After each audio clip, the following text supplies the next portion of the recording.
Hear me out. I'm making this totally relevant, right? So yesterday I went to the range, right? Gun range, that is. And my membership fee is about $40, right? I go once a week and I take my children as well. So I go twice a week. There's no charge for my children, right? But, you understand? Ammunition costs, both times that we go. So I normally get 5.56 or 2.23 and 9mm. 9mm ammunition ranges, it's 50 in a box, bullets. Ranges anywhere between $28 to $35, right?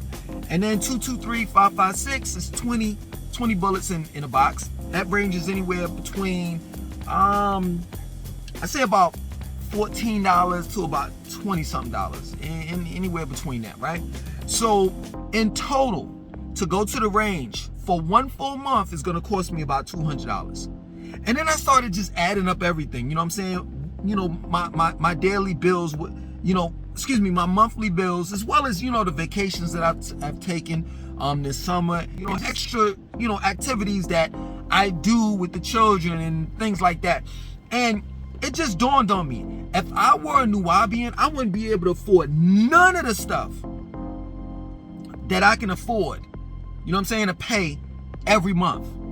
None of it. I wouldn't be able to purchase guns. I wouldn't be able to go to the gun range. This past summer, we went to the beach twice. I'm going to Miami twice, this December. And then next year in February. And my children are going on Miami too. There's no possible way that I would have been able to generate I ain't gonna say generate, because I never really had a problem with making money. You understand? When I was Nuwaubian, the problem that I had was I was giving it all to the Nuwaubian nation. So there was no way in the world, there's no way in the world that if I were Nuwaubian right now, that I would be able to afford, in reality, my lifestyle. Point blank, period. You want to know why? Because when I was a Nuwaubian, Dr.York kept us broke. Now I know what you're about to say. You're about to say, well, weren't you a part of the Durham, North Carolina bookstore and the Charlotte, North Carolina bookstore? And was Dr. Malachi z.york head of those bookstores? And I would say no, he wasn't. But what I will say is the reason why I say he's responsible for me being broke is because of the fact that every bookstore, the infrastructure was the same way. You understand? Each member had a turn-in, or rather a quota that they had to turn in every week, right? My quota was $100 a week. And as I made more money, it went higher and higher and higher and higher.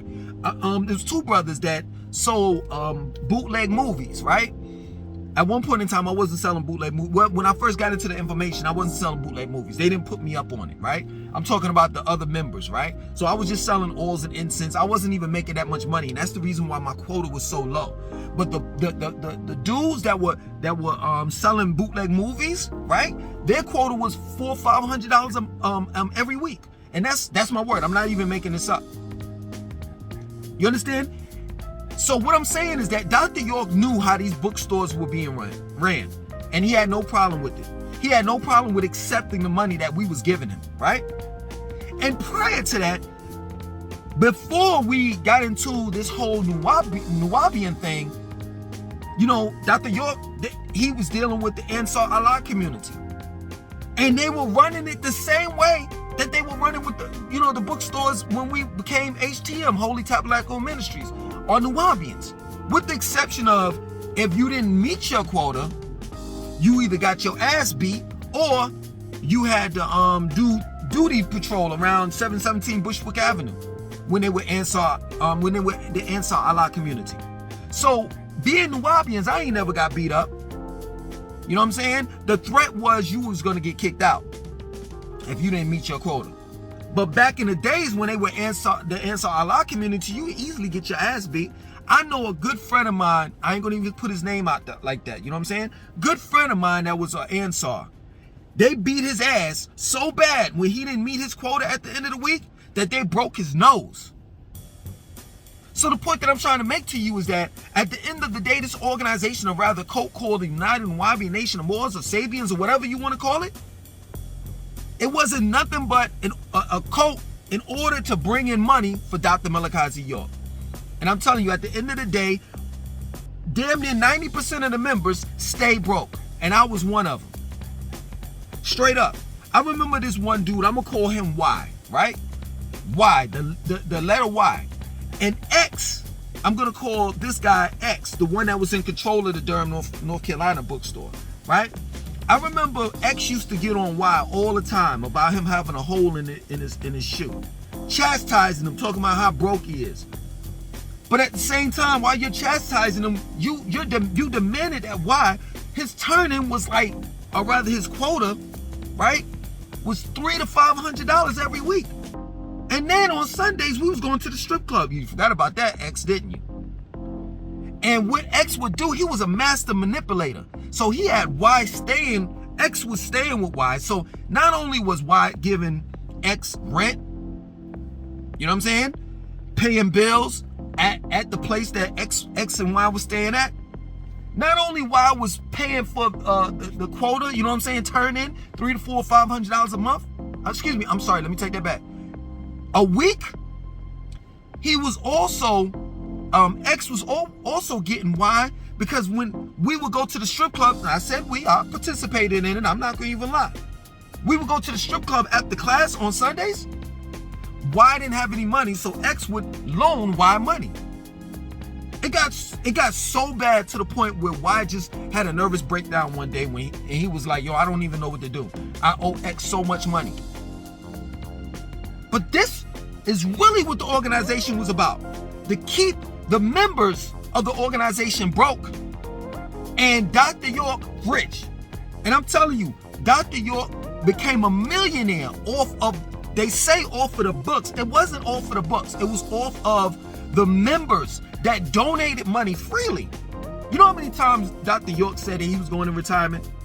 You know how many times that he said that the triad, which was 3 master student teachers that was going to take over, you know what I'm saying, on the land and start teaching? You know how many times he said that? Oh, you know, I'm going to retire. I'm just going to let the triad do it, you know, teach. And then he was like, you know, peace is truly wonderful in the land. You know, they throw this campaign out, you know, let's set up a retirement.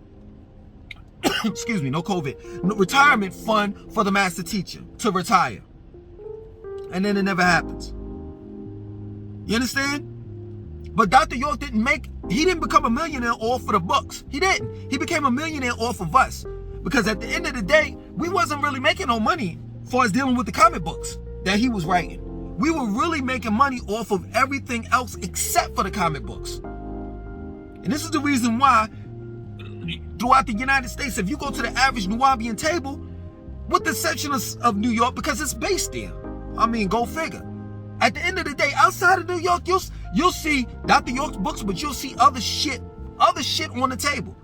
That's how we made money. We made money off of boot. I know for my bookstore, we made money off of bootleg movies, CDs, mixtapes, dollar tapes, all of that. Scarves, hoodies, scullies, all of that. We ain't made no money off the damn books. We would go down like every week. Every bookstore had to do this. Every bookstore had to drive down to Edenton and buy books at a wholesale price. Even though the books that we had, at least in my bookstore, we had tons of books in the closet that we didn't even sell. We still had to go down there and buy books at a wholesale price and then come back up and sell it at a retail price. And we were just, in other words, what I'm saying, we were overstocked with books. And then the remainder of the amount of money that was left over, we would give it towards Pops.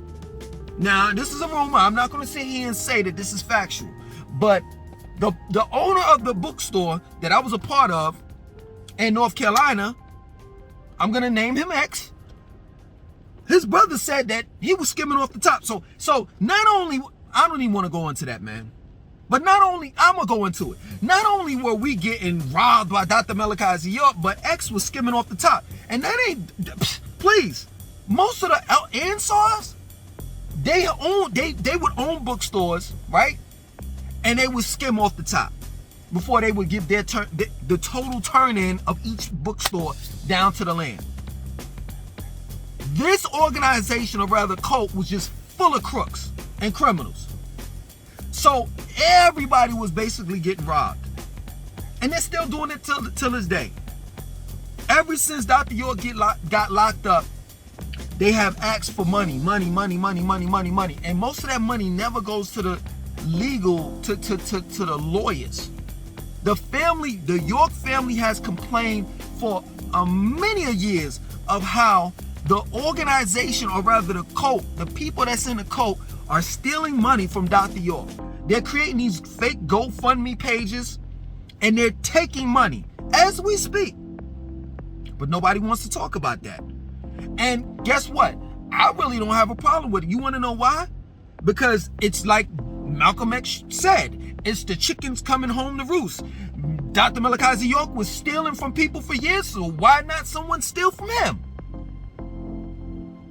This organization wasn't about saving souls. This organization was about pimping us, taking our money. And let me tell you something. Let me tell you. Everybody in the organization, or rather cult, was poor. We didn't have nothing. So you're trying to figure out how in the world did Dr. York make millions off of people that didn't have shit? You want to know what? This is my opinion. Seriously, I'm gonna be real with you. This is my opinion, right? I truly believe that Dr. York came up with this whole concept of stating, I mean, the 5%ers had did it prior to him, you understand? But he really put the nail in the coffin, you know what I'm saying? By taking, Bible scriptures such as, such as John chapter 10, verse 34, and Psalms 82, verse 6, that said, I have said that ye are gods and children of the Most High. So we had this God-like concept. Just think about that.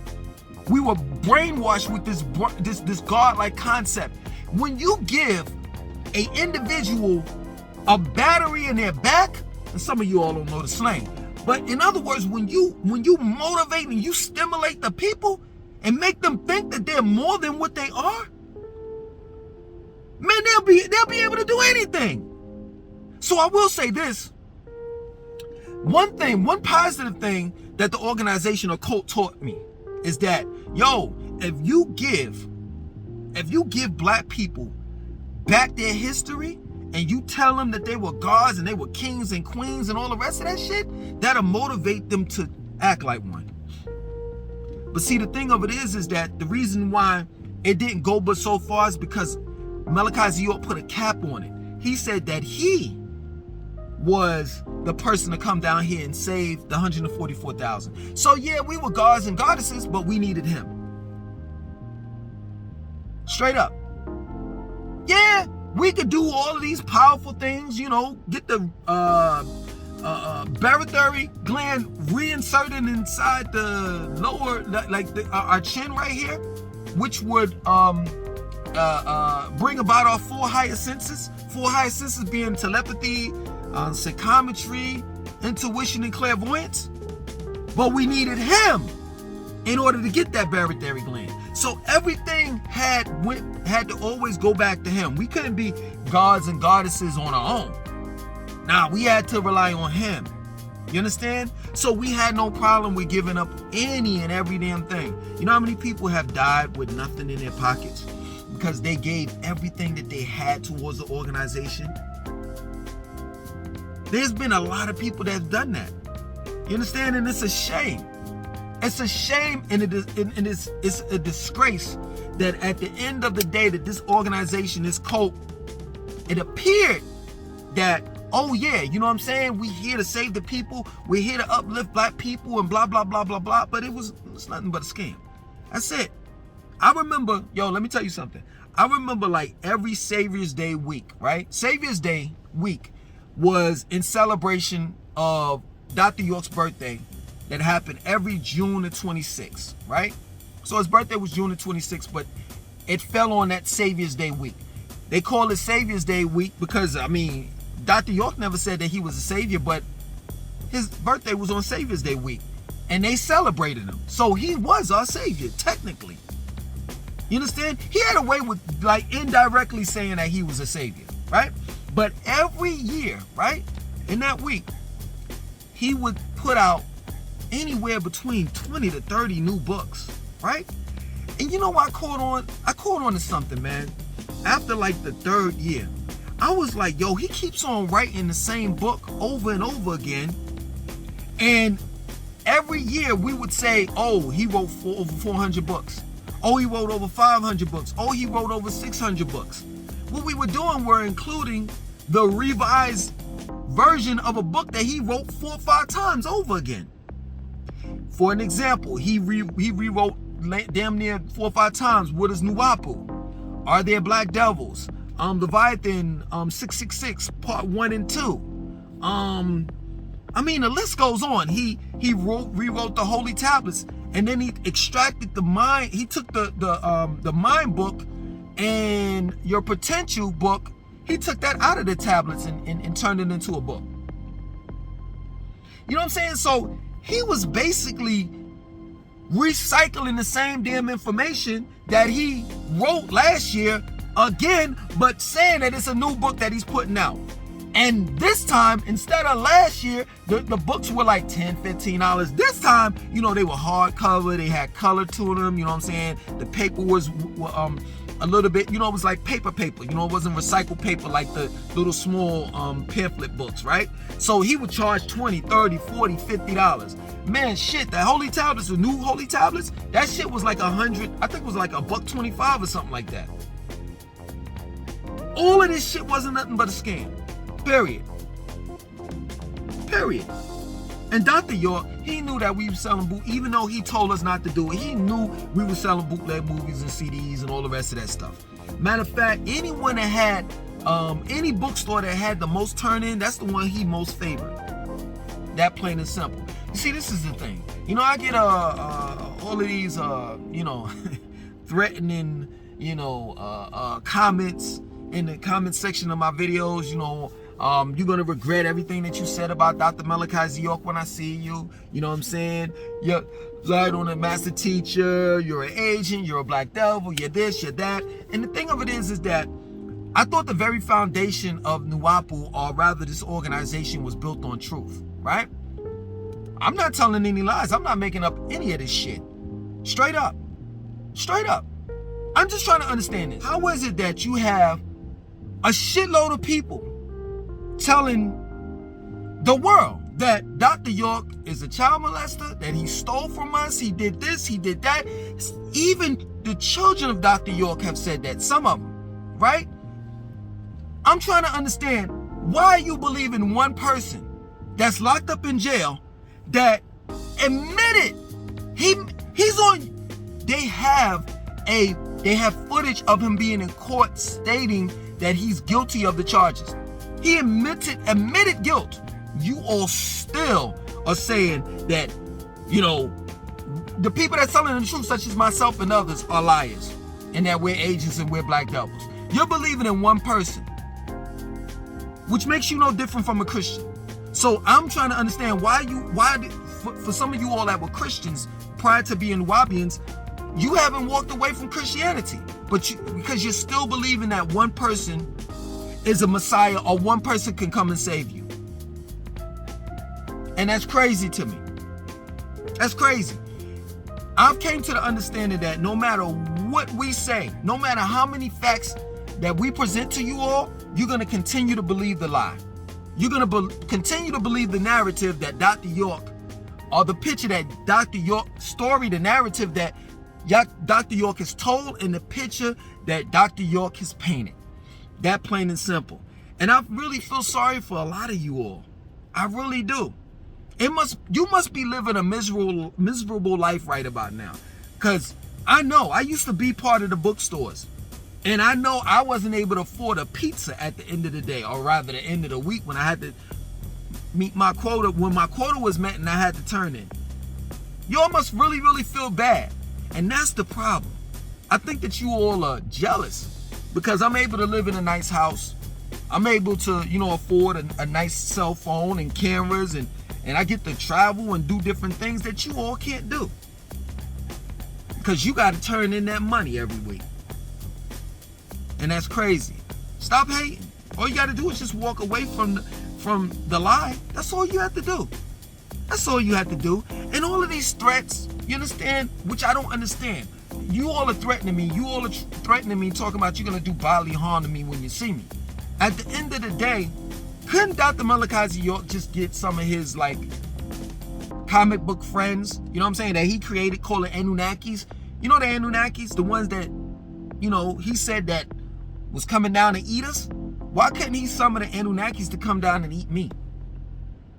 Why couldn't he get Krill, the one that healed him while he was, well, he's still in jail. While he was in jail, Dr. Malachi Z.york, that is, you know, of his angioedema. Why couldn't he get Krill, that gray, to come down here and mentally fuck me up in the head where I could go crazy and, you know what I'm saying, be in a padded room or some shit? I'm just trying to understand. Or you all claim, and then not only do you all claim it, but Dr. York said it as well, that he has his barytheric gland.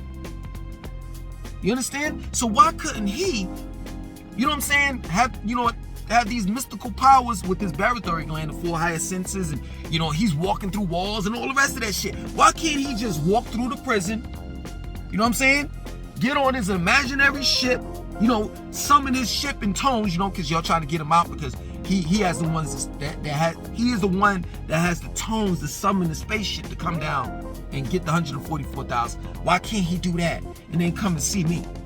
Why can't he come and see me in his dreams? Excuse me, I'm sorry, take that back. In my dreams. Like you say that he comes and sees you in your dreams. Why can't Dr. Malachi Z.york fend for itself? He is the master of the universe. Master teacher of the universe. That's according to you all. He is the grandson of Anu the Most High. His father is Inky. I'm trying to understand, why do you all have to physically approach me? Why can't your master teacher do it? Why can't he do the dirty work? Or at least have some of his comic book friends do it? I know, because all of this shit wasn't nothing but a goddamn way of making money.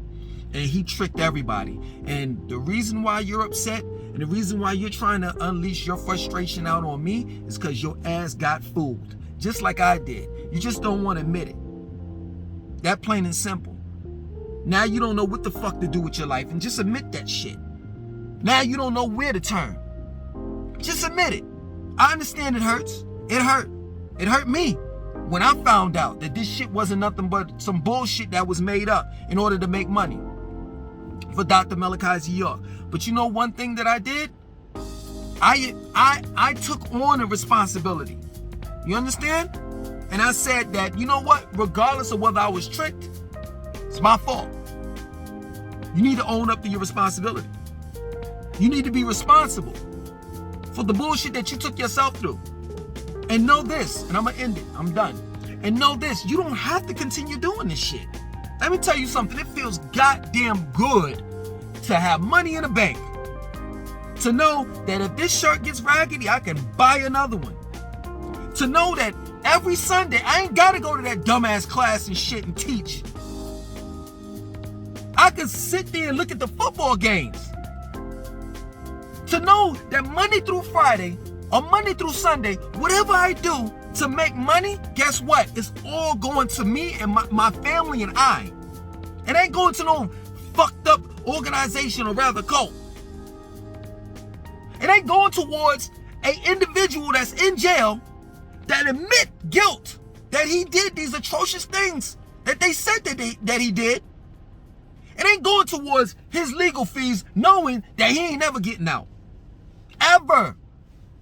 You could pop that shit that, oh, he was born in Ghana, Ghana one day, and then the other day he was born in Sudan, and then the other day he's from the 8th planet, Risk, 19th galaxy, Ilium. No matter what the hell you say, he ain't getting out. He ain't getting out. I'm gonna end it like this. The day he gets out, he won't be moving. That plain and simple. Your master teacher has hurt people. Not mine, yours. And he has to be held accountable for his atrocious actions. Period. That plain and simple. So, as Dr. York would say, and I continue to say this, I quote him all the time on it. You are where you're supposed to be. He is where he's supposed to be. That plain and simple.